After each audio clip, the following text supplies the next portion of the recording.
There are cars that make sense, and then there are cars that make you feel something. Most modern vehicles are engineered to win spreadsheet battles.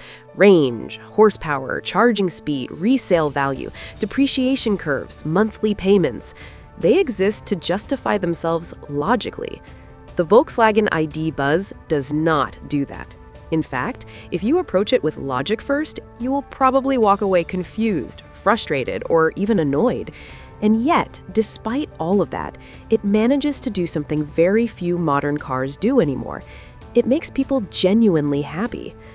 Volkswagen itself seems to know this, even if it cannot quite capitalize on it.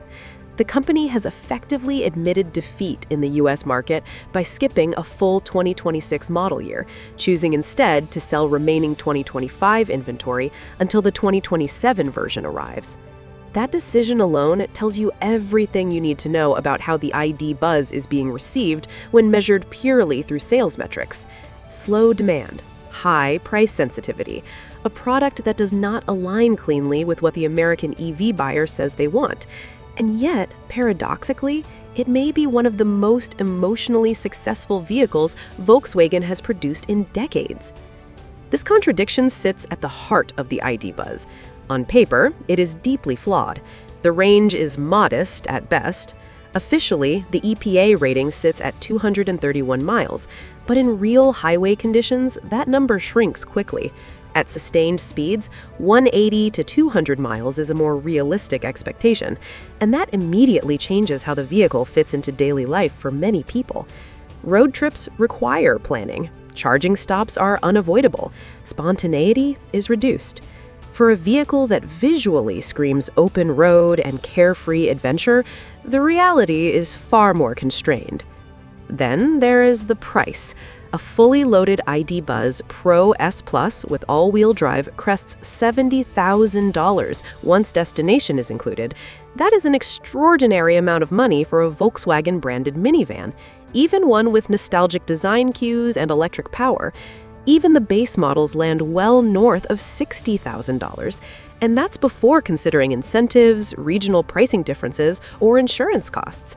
At those numbers, buyers are forced to compare the ID Buzz not to other vans, but to luxury SUVs, premium EVs, and established long-range electric platforms that deliver more performance, more technology, and often more perceived prestige. Charging performance does little to soften the blow. The ID Buzz uses a 400-volt architecture, which caps its peak charging rate at around 200 kilowatts. In isolation, that is not disastrous. 26 minutes from 10 to 80% is perfectly acceptable.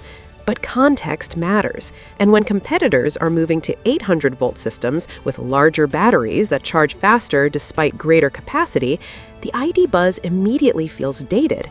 It does not feel future-proof in the way a $70,000 electric vehicle arguably should. Interior functionality introduces yet another layer of frustration. Volkswagen's long-running obsession with touch-sensitive controls rears its head here as well, even if somewhat softened compared to earlier ID models. The window control system alone feels like a case study in unnecessary complexity. 2 switches and a toggle instead of 4 dedicated buttons. It sounds trivial until you are the one fumbling at a drive-thru or trying to lower a rear window quickly. The climate controls, the sliders, the reliance on screen-based adjustments for basic tasks. All of it chips away at usability in subtle but persistent ways. Practical compromises also emerge once you start using the vehicle as a vehicle. The third-row seats are removable, which sounds great until you realize each one weighs around 65 pounds and requires manual handling. Folding the seats does not create a flat load floor because the battery sits underneath, so sleeping inside requires improvisation or acceptance of uneven surfaces. Ride quality too suffers from the combination of large wheels, low-profile tires, and limited suspension travel. On broken pavement, the ID Buzz feels more like a commercial vehicle than a family cruiser, which makes sense given its European cargo van roots, but still clashes with its cheerful image. If you stopped the evaluation there, the conclusion would be obvious. This is an overpriced, compromised electric van with limited range, questionable ergonomics, and stiff competition. A vehicle that should struggle, and in sales terms, does. And yet, that conclusion completely misses the point of why the ID Buzz exists at all. Because none of those flaws explain what happens when people actually encounter it. Children react to the ID Buzz in a way that is almost unheard of with modern cars. They talk about the space, the glass, the feeling of openness. They point it out to friends. They ask to ride in it. They associate it with fun rather than obligation. Adults, too, respond differently. Strangers approach it in parking lots. Conversations start organically. Smiles appear unprompted. People who would never normally consider a minivan find themselves saying, often sheepishly, "I kind of want one." That reaction is not accidental. The ID Buzz taps into something the automotive industry has largely abandoned: emotional design that is not cynical. It does not try to look fast or dangerous or intimidating. Instead, it looks friendly, approachable, almost innocent. In a market saturated with angry headlights and bloated proportions, that alone makes it stand out. The upright glass, the expansive visibility, the seating position, the sense of airiness inside, all of these elements create an experience that feels fundamentally different from most modern vehicles. You are not cocooned, you are not isolated, you are participating in the world outside rather than hiding from it.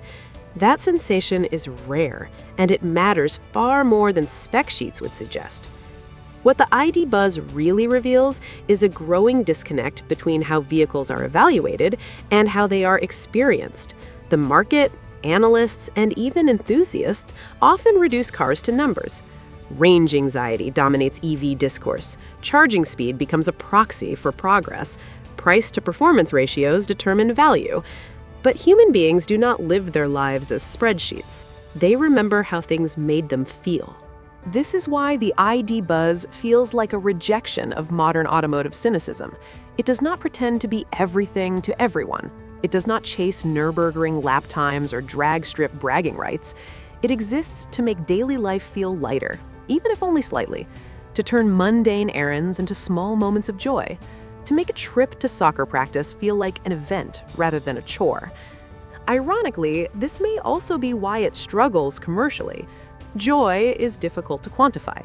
It does not translate cleanly into marketing metrics or buyer justification. When people spend $60,000 or $70,000, they want reassurance. They want to feel rational. They want to believe they made the correct decision. The ID Buzz asks buyers to embrace something less defensible, but more honest, that they simply like it. The EV market in the United States is not especially forgiving of that mindset right now. Consumers are increasingly cautious. Incentives fluctuate. Charging infrastructure remains inconsistent. Buyers want certainty, not romance. In that environment, a vehicle that leads with emotion rather than optimization becomes a harder sell, no matter how iconic its lineage.